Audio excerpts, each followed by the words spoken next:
Yan, strike. Oy. Yan, strike. Yan o, patalay. Okay. Yan o mga idol. Up, huwag lang niyang masasapul yung line natin. Oy. Kailangan may pressure. May oh. So kuhanin natin o release. Yan release natin mga idol.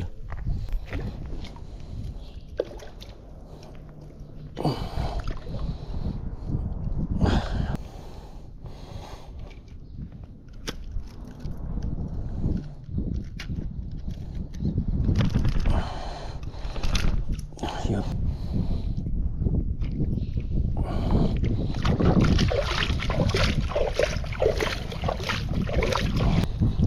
Yan.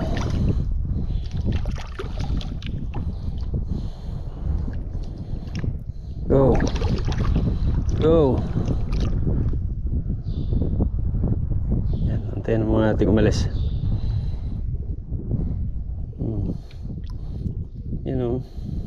Nakuhuli natin to ng 5 grams na lure.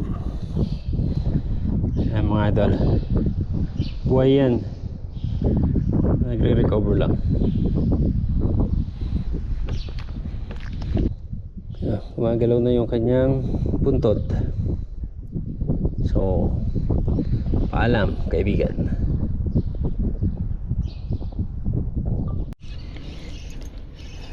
Strike.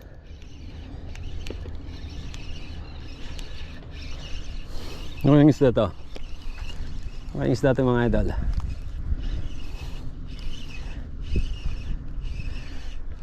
Huwag na lamang queen fish.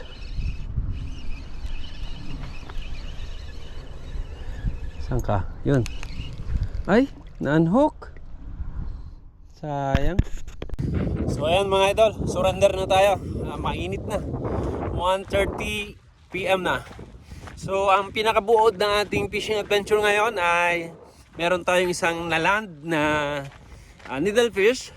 At yun ay ating pinakawalan din. Tapos gumamit tayo ng jig na 10 grams. Na-strikean tayo kaso hindi siya naland. Ang nakikita kong problema kanina doon sa na-unhook natin ay masyado akong nagmadali. So hindi ko siya masyadong nilaro. Parang naapurahan tayo mga idol. So yun yung mga kaganapan sa ating fishing adventure ngayong araw na to. Thank you so much and God bless.